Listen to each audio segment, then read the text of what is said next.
ఆశ, మా రాముకి ఏమైనా ప్రమాదం జరిగిందో నిన్ను ప్రాణాలతో బతకనివ్వదు. జాగ్రత్త. అజయబాబు, అజయబాబు, ఇదిగో ఈ నీటి సొరచేప చూడండి. నీటి సొరచేప. ఎవరైతను? ఎవడు వీడు అన్న సంగతి వీడిని కన్న వాళ్ళకి తెలుసు, లేదా వీడిని డబ్బుతో కొన్న వాళ్ళకి తెలుసు. అజయబాబు, వీడు మిమ్మల్ని చంపాలని నీటి అడుగున ఒక చిన్న కత్తితో పొంచున్నాడు. నేను నీటిలో పడగానే చుట్టుకున్న మీద పడ్డాడు. కాసేపు ఇద్దరం నీటిలోనే, వాడు కిందనే పైన పైన కింద కింద పైన ఇద్దరం గుట్టు చప్పుగా నీటిలో కుమ్మలాడుకున్నాం. ఎలాగైతేనే చిట్టి చివరకు వాడిని గట్టిగా పట్టుకుని సొరచేప నోరు సాగదీశాడు. సాగదీసి నిన్నెవరు పంపించారా నీటి దొంగ అని అడిగాను. నోరెప్పలేదు, నిజం చెప్పలేదు. వీడిని ఇలా కాదని భుజం మీద వేసుకుని తీసుకొస్తుంటే నా సామిరంగా ఎక్కడి నుంచి తీశాడో ఒక చిన్న మాత్ర వేసి బల్లి పురుగుని మింగినట్టు పట్టుకుని మింగేశాడు. లట్టుకుని తెచ్చాడు. దొంగ నా కాట్ వద్దని చచ్చిపోయాడు. అదే విషయం రాజబాబు. అయితే ఇదంతా ఎవరి పన్నాగం అయి ఉంటుంది? ఈ పార్టీ ఇక్కడ పెట్టి మిమ్మల్ని ఆహ్వానించిన ఆశాదేవి గారే చెప్పాలి.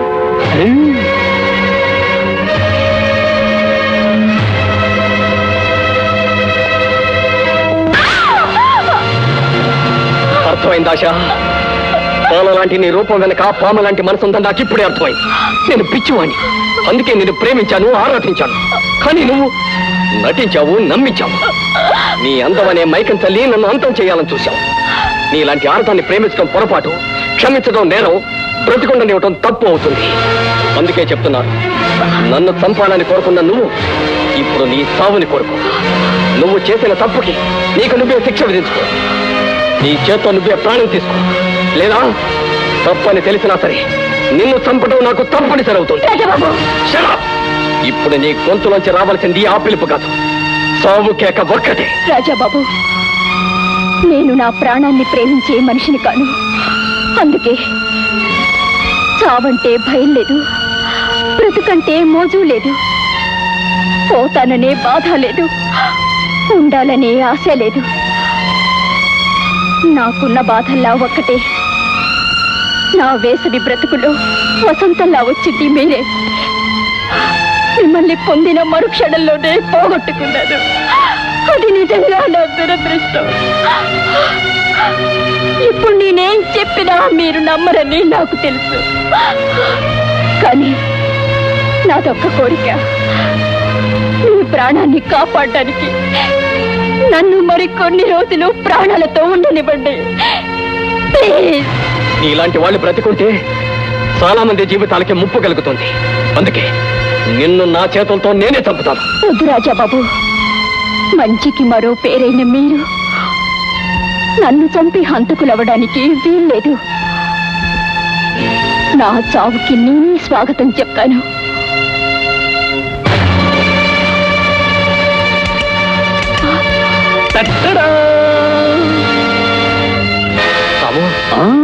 మీ రివాల్వర్ లో విశ్రాంతి తీసుకున్న బుల్లెట్స్ నా గుప్పిట్లు రప్పించేశాను. నేను ఈ విధంగా చేయలేదనుకో ఈ పాటికి ఆశాదేవి ఖచ్చితంగా పైలోకానికి మకాం మార్చుండేది. అప్పుడు మిమ్మల్ని చంపాలనుకున్న మనుషుల వివరాలు కూడా మనకు తెలిసుండేవి కాదు. చూడమ్మా ఆశాదేవి, మా లడ్డూ తాత ఒక మాట చెప్తుండేవాడు. పాపిష్టి వాళ్ళ మనసుల్లో దెయ్యం కాపురం ఉంటుందట. కనుక తప్పు చేసేది మనిషి అయినా చేయించేది దెయ్యమట. అందుకు మనిషిని బంధించి దెయ్యాన్ని చంపేయాలట. ఆశాదేవి, ఆశాదేవి, నీ మనసుల్లో ఉన్న ఆ దెయ్యంగాళ్ళ అడ్రస్లు పేర్లు చెప్పావనుకో, త్వరగా మేము వాళ్ళకు పెద్ద కర్మ ఏర్పాటు చేయించేస్తాం. చెప్పేసి. రాము, నాకేం తెలీదు. నన్ను పనికి నియమించిన అసలు మనిషి ఎవరో నేనెప్పుడూ చూడలేదు. గొంతు మాత్రం విన్నాను, అది ఆడగొంతు. విన్నావా రాము, విన్నావా? నన్ను చంపమని ఆజ్ఞాపించింది ఒక ఆడ మనిషి. అయితే ఖచ్చితంగా సావిత్రమే అయ్యి ఉంటుంది. అప్పండి రాజాబాబు, అప్పండి. అమ్మగారిని మీరు నేరస్తురాలన్నప్పుడల్లా నా మనసు గిరగిల్లాడిపోతుంది. ఆడగొంతు అయినంత మాత్రాన అది అమ్మగారిదై ఉండాలా? లోకంలో 1,00,000 మంది ఆడవాళ్ళలో ఎవరిదైనా ఉండొచ్చుగా. రాజాబాబు, దేవత లాంటి ఆ మనిషి మీద ఏ సాక్ష్యం ఆధారం లేకుండా దూషించడం అన్యాయం బాబు, అన్యాయం. నీకు సాక్ష్యాలు ఆధారాలు కావాలి అంతేగా? ఈ ఉత్తరం చదువు. నేను ఎయిర్పోర్ట్ నుంచి వచ్చేటప్పుడు నా మీద హత్యా ప్రయత్నం చేసిన ఒకటి జేబులో ఈ ఉత్తరం దొరికింది. ఇన్నాళ్ళు ఈ ఉత్తరాన్ని, ఇందులో ఉన్న విషయాన్ని ఎవరికీ చెప్పకుండా నాలో నేనే దాచుకొని ఎంతో మొదలు పడి కుమిలిపోయాను. ఈ ఉత్తరం చదివితే నీకే అర్థమవుతుంది. చదువు.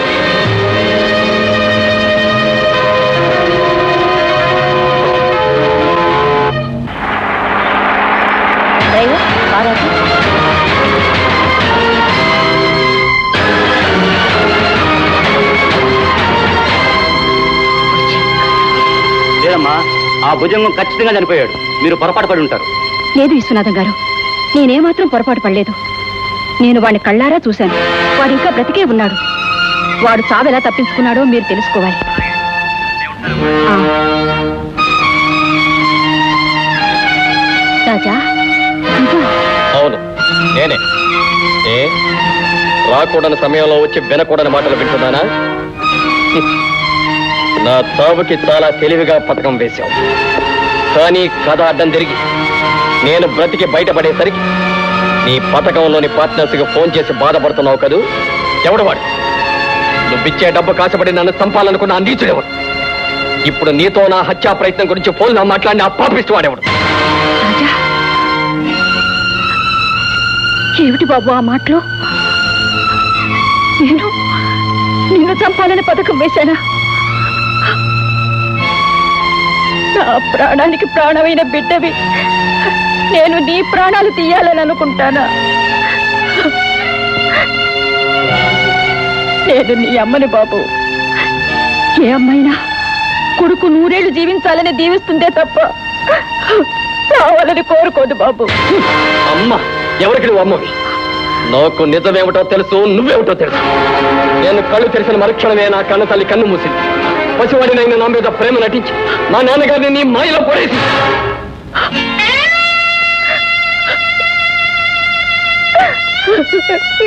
ఎంత మాట అన్నావురా! నా పేగు తెంచుకుని నువ్వు పుట్టకపోయినా నా కన్న బిడ్డకు కూడా ఇవ్వకుండా నీకు నా పాలిచ్చి పెంచానురా. నా రక్తం పంచి నిన్ను కనకపోయినా నా ప్రేమతో నిన్ను పెంచానురా. అందుకు బదులుగా ఏ ఆడది భరించలేని శిక్ష నా మీద వేసి రుణం తీర్చుకుంటున్నావా? ఇన్నేళ్ల నా నమ్మకానికి, ఎన్నో ఏళ్ల నా విశ్వాసానికి ఇలాంటి బహుమతిస్తున్నావా? నీ చరిత్ర అంతా నాకు తెలుసు సావిత్ర, నాకు తెలుసు సావిత్రమ్మ. నీ భర్త భీమన్న తన తండ్రి ధర్మన్నని సొంత ఊరు చింతపల్లిని వదులుకొని నిన్ను పెళ్లి చేసుకున్నాడు. మీరిద్దరూ మా నాన్నగారి వద్దకు వచ్చి చేరారు. నమ్మకంగా నటిస్తూ అవకాశం చూసుకుని అదను చూసుకుని ఆస్తినంతా సొంతం చేసుకోవాలనుకున్నాడు. బాబు, నిన్ను పెంచిన నేరానికి నన్నెన్నైనాను. అంతేగాని ఏ లోకంలోనో ఉన్న నా భర్తను మాత్రం ఏమనొద్దు. కృతజ్ఞతకు విశ్వాసానికి మరో పేరు ఆ మనిషి. ప్రాణం పోయే ఆఖరి క్షణంలో ఆయన నా దగ్గర ఏమని మాట తీసుకున్నారో తెలుసా? కన్నవాడి వదులుకున్నా సరే అయ్యగారి బిడ్డ రాజాని కళ్ళల్లో పెట్టి చూసుకోవాలి అన్నారు. నీ సర్వస్వం పోయినా సరే రాజాబాబు ఆస్తిని భద్రంగా కాపాడాలి అన్నారు. ఆయనకిచ్చిన మాట కోసం, మాటలు కూడా సరిగ్గా రాని పసివాడివైన నీ కోసం నా మామగారితో మాట పడ్డాను. ఆయన నా నుంచి నా బిడ్డను విడదీసి నన్ను ఆ ఇంటి నుంచి వెళ్ళగొట్టారు. అంతేకాదు, నా కొడుకు బాగుండాలంటే వాడికి నేను తల్లినని ఏనాటికి తెలియకూడదన్నారు. కట్టుకున్నవాడు లేకుండా, కన్నవాడు ఉండి లేకుండా అనాథనైన నేను ఆ రోజే చావచ్చు. కానీ నీకోసం, నిన్ను బ్రతికించడం కోసం మనసును చంపుకుని బ్రతుకున్నాను బాబు. నా ఆశ, ఆశయము, లక్ష్యం అన్నీ నువ్వే అనుకున్నాను. చాలు బాబు, చాలు. ఈ బ్రతుకు నువ్విచ్చిన బిరుదులే గొప్ప బహుమతి. చూడు, పుట్టుకతోనే పేదదాన్ని నేను. నాకు ఈ ఆస్తులు, ఐశ్వర్యాలు, మేడలు, మిద్దెలు ఏవి అక్కర్లేదు. ఇవన్నీ నీవే. వీటిని నువ్వేమైనా చేసుకోవచ్చు. నీ ఇష్టం బాబు, నీ ఇష్టం. నా ప్రాణానికే ముప్పు తెచ్చే ఈ ఆస్తులు, ఈ మెడలు ఇవన్నీ నాకు అనవసరం. వీటన్నిటినీ తెగనమ్మి పారేస్తాను. ఆ డబ్బు పేదలకి పంచేస్తాను. అప్పుడే నాకు మనశ్శాంతి, అప్పుడే నాకు మనశ్శాంతి. హలో హలో, బాగున్నారా? నేను బాగానే ఉన్నాను.